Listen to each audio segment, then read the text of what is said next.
Hey guys, what's happening? This is Bart coming to you from TST Industries in Florida, bringing you another episode of TST Garage.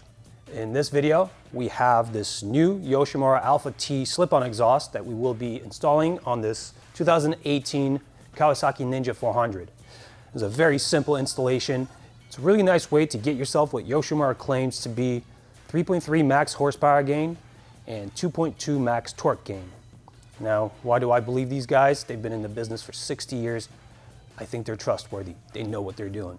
Just look at this beauty. This is a work of art and engineering, and it's a culmination of all of their experience in the industry, and I really dig these exhausts. We actually run this on our Superbike R3 in the full version. The full version is not available for this bike yet. This will launch probably in a month or so. If you're watching this after April 2018, chances are we will also have the full version of this exhaust on our website available for you. For now, we'll just focus on this one. And it comes with all you see here. You have your mid pipe, you have your canister, you have the low volume insert, otherwise known as a DB killer. This is a piece that you can choose to put in. It's really simple. Most guys will probably leave it out because they want the extra noise. You have a very nice clamp system and a spring. And these guys actually give you a nice spring puller. Anyway, you lose 3 pounds off the bike, over 3 pounds, by using this exhaust. We will actually weigh the stocker and weigh this one in front of the camera so you guys can see exactly what the weight savings is. And anyway, without further ado, let's get on to the wrenching. So the first few steps will be the removal of the OEM components that we need to ditch in order to install our Yosh exhaust. The first step will be to use a 4mm Allen to remove this screw from this heat shield. Take that out and then use a Phillips screwdriver to undo the clamp that holds the forward section of this heat shield onto the mid pipe. We'll actually need to loosen this thing all the way because we will be removing the entire clamp off the pipe. All right, now when this is loose, you can slide it forward and dislodge this last friction fastener here from its captive geometry on the shield. When this comes off, you also ditch this clamp because it will not be reused. All right, now using a 12mm socket, we'll undo this mid-pipe to canister clamp. And now I'm going to use the same 12mm socket here on the main mount to the peg and a 12mm open-ended on the back side of it.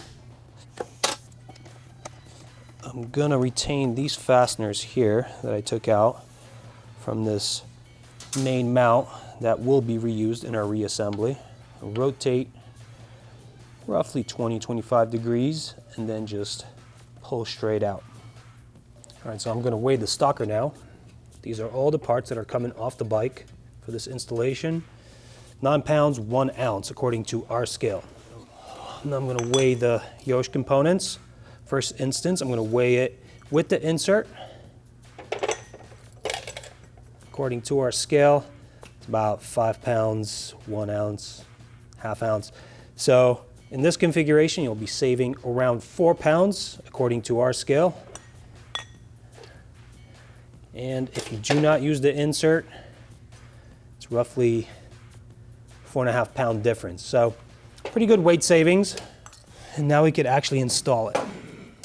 If you are planning to use the low volume insert, this is a perfect time to actually assemble it onto the canister. The reason being that once you mount the canister to the bike, the access hole for the screw that actually fixes this insert into the canister is on the other side, and it's a little bit more cumbersome. You can still do it, it's just a lot easier. So for those of you guys that do not want that insert in there, just skip these next few steps. For those of you that are going to use it, just follow along. I'm going to pull out this plug. We are going to use a 4mm Allen to remove this set screw here. Then we fit this insert into the baffle, making sure that we align the hole for that set screw with this access hole in the end cap.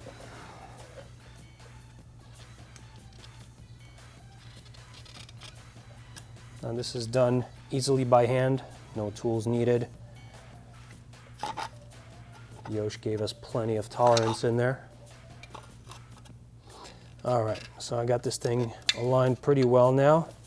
I'm gonna get my set screw in place.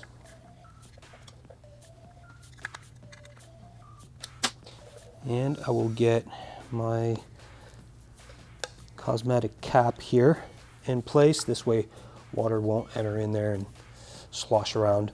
So now this exhaust is ready to go on the bike. I do believe that they come pre-configured with this little mid pipe on the canister. We just took it apart. So just get your spring onto the hanger that has the little hole first, and then using the provided spring puller, get it around the wire hanger. Now this is ready to jump on here.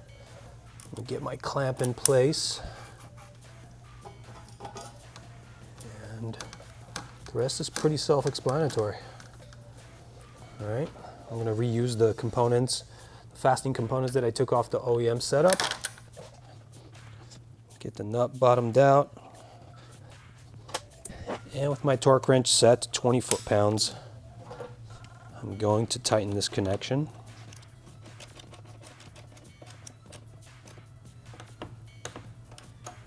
All right.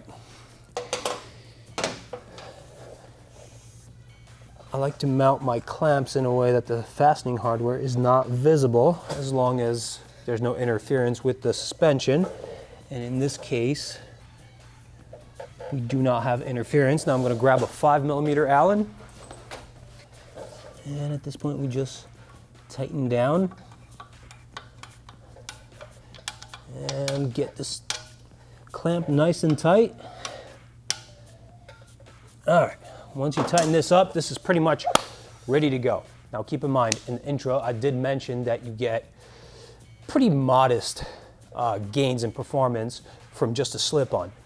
It is just a slip-on exhaust. So a 3.3% horsepower gain and a 2.2 foot-pound torque gain is really pretty good for just a simple slip-on component that goes on in about 5 minutes. If you want more gains than that, you will have to do either a full exhaust. If you don't want to go that route, we will be offering MWR performance air filters and a flash tune ECU reflash as a package. If you're watching this after April 2018, it's very likely that we already have these packages ready for you. Check out tstindustries.com. You'll find all that stuff there. Anyway, I'm done here. I'm going to turn this on for you guys, and then I'm going to go for a ride.